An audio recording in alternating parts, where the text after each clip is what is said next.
many of you know someone who has struggled with ADHD? Maybe you have a child or sibling that has been diagnosed with it, or maybe even you struggle with it yourself. The CDC estimates that about 6 million U.S. children aged 2 to 17 have been diagnosed with attention deficit hyperactivity disorder, so it's likely someone you know has been affected. Today, I'd like to share with you one child's story that is all too typical in our current landscape and possibly help you to better understand what it is, how to help people with it, and how our current way of treating it is failing our children. I want you to imagine you are back in elementary school, 3rd grade to be exact. One of our classmates is acting out again. It's a common occurrence and it's a distraction from your lesson. The teacher has reprimanded her for talking to her neighbor during the lesson and has now moved her desk to the front of the classroom beside her own to better keep an eye on her. The little girl is bright and bubbly and well liked by her classmates. She tested in the 90 percentile on her recent achievement test, but her parents were fearful that she would be held back as a result of her unruly behavior. Recently, as recommended by the school, her parents took her to a family pediatrician to find out why she was acting so uncontrollable. The child was given a prescription for Ritalin, a commonly prescribed stimulant at the time for hyperactivity disorder. After a few weeks, when the little girl continued to get in trouble, the teacher started singling her out, asking her if she's taken her medicine today, which quickly caused the girl to be a bit of an outcast in her peer group. When the report cards came out, the girl's mother saw no improvement, and so she takes her to a psychiatrist who adds a new stimulant medication. But now the little girl can't sleep. And when she complains of having nightmares, the psychiatrist starts her on a brand new type of drug, an antipsychotic for bipolar disorder, because she's now showing symptoms which include a lack of sleep, mood swings, and rambling thoughts and speech. At age 7, a diagnosis for bipolar is uncommon, but the stimulants weren't working and the mother is pretty sure of an underlying mental illness due to family history. This diagnosis, usually reserved for adults, set off a flurry of therapy and psychiatric visits, medical staff theories and journal entries, and of course, an immense amount of medications and medical bills as her parents tried to find out what was wrong with her. Soon the parents learned that their insurance would not even cover such unconventional diagnosis for a child, and the medication and doctor visits would have to be paid for out of pocket. Now that little girl, I'm sure you know by now, was me, and the treatments that followed would significantly impact my life forever. In the 80s, when I was a child, this of course was highly uncommon. But today, children are being diagnosed with brain abnormalities as a result of behavior issues at an alarming rate. The National Center for Health Statistics reports that about 7.5% of all U.S. adolescents are taking medication for emotional or behavioral difficulties. 3 million children in the U.S. take medication for problems focusing, and as many as 10,000 of them might even be toddlers. From a historical standpoint, it's hard to pinpoint exactly why the youth in our country continue to show signs of abnormalities. Is it possible that increased awareness has brought about the surge of children's diagnosed each year? Or is it the fast-paced lifestyle that most parents today live that allow for less time modifying the behavior of our children?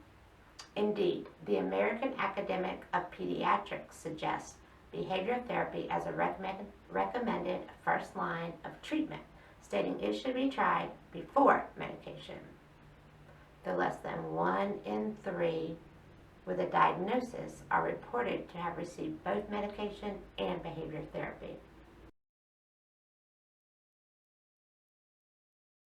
Many fault the steady increase in big pharma and point to links between drug companies and the American Psychiatric Association. No one can deny that the rise of such childhood diagnosis had coincided with the ridiculously successful 20-year campaign by pharmaceutical companies paying out nearly $9 billion in sales of stimulant medication, more than 5 times the profit made a decade earlier. Still, many say the problem lies with what is causing our nation's children to seek out medication for such behavior issues in the first place. And those on the other side of the fence who say the problem is not the reported increase in such diagnosis, but instead the misdiagnosis of adolescent disorders. It is true that the increase in prescriptions for stimulants has caused somewhat of an epidemic in the illegal buy and sale of these drugs in schools across the country. Culturally speaking, filling the pockets of middle schoolers and teenagers with highly addictive, controlled substance doesn't sound like a wise idea. Instead of creating well-behaved students as intended, I fear we are creating a nation of drug addicts and drug dealers instead. One only has to look at the increase in our nation's methamphetamine addiction in the past several years to prove this point. It makes sense that exposure to stimulants at an early age could increase the urge to use such drugs later in life.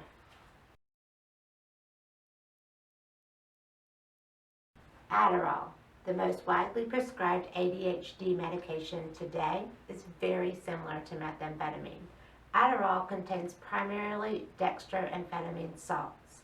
The difference between dextroamphetamine and methamphetamine is just one methyl group. It makes the substance more soluble. Without the methyl group, methamphetamine crosses the blood-brain barrier much more easily and leads to higher rates of addiction. Some may say the addition of a methyl group makes this drug far less dangerous, despite the chemical makeup of the two drugs being nearly identical, the potential effects of the two drugs being primarily the same, and the fact that methamphetamine turns into amphetamine once inside the body. But let's get back to the girl. Let's see how she turned out. Well, from age 7 to 16, the girl cycled through 21 different medications, often taking several at a time. By 16, the girl had racked up several other mental illness diagnoses, and instead of learning how to deal with her behavior problems in the first place, she had created a host of new issues to deal with. But so much time had passed while doctors were writing scholarly journal articles about her and getting kickbacks from the new outrageous pharmaceutical drugs they were prescribing, that no one remembered the initial adolescent behavior issues and growing pains the girls had once struggled with. And if they did, they didn't care. What would her life have looked like had her parents and teachers just spent a bit more time with her, using positive reinforcement and consistent disciplining techniques instead of just throwing medication at the problem? Maybe she would have learned how to deal with her behavior issues in a healthy manner, or possibly even grown out of them. Instead, the little girl eventually became conditioned to believe that when emotional issues and hard times arose, the best thing to do was to take a pill to solve her problem. As a result, at 19, when her father passed away, she started experimenting with street drugs, and while seeking a way to deal with her grief, she eventually became a heroin addict. At 23, as a result of her long list of psychiatric diagnoses, her inability to keep a job, and her substance abuse issues, she was put on disability. She lived a miserable life of learned helplessness. She felt trapped in a vicious cycle of substances. The tapering on and off of medications did not stop into her adulthood, and by the time she was in her 30s, she had exhausted common psychotropic medications and moved on to controlled substances, including stimulants like Adderall, benzos like Xanax and Klonopin, and narcotics like methadone. She would take drugs to wake up and then take drugs to go to sleep. She was in a cruel progression in which her every move was dictated by some sort of drug. And worse, she knew no other way. It is what she had been taught as a small child. Never once in 30 years was she ever taught natural techniques for dealing with her issues. But this is not a tragic story, because as you all can see, I survived. I'm here sharing my story with you. Everything seems okay, right? With a lot of hard work, I have conquered my drug issues, and now I am much more well-adjusted and happy than I ever was before. I've not taken psychotropic medications, mood stabilizers, anti-anxiety medications, or street drugs in 5 years. I spend my time learning holistic methods to deal with my stress, including exercise, meditation, music, and talking about my problems. After much therapy and serious grappling of the fear I had of not knowing what would happen without some type of drugs in my life, I've concluded that there may be nothing that was wrong with me to begin with. As a child, I was just displaying behavior that I knew would get attention. But before any behavior modifications or therapy was used, I was placed on drugs. And I never got off of them until some 25 years later, after a lot of hard work. Doctors and pharmaceutical companies backed studies will claim that there's no increase in the likelihood that a child prescribed stimulants will later become a drug addict. They will also say that behavior therapy is always recommended alongside a stimulant prescription. Unfortunately, this wasn't the case in my experience.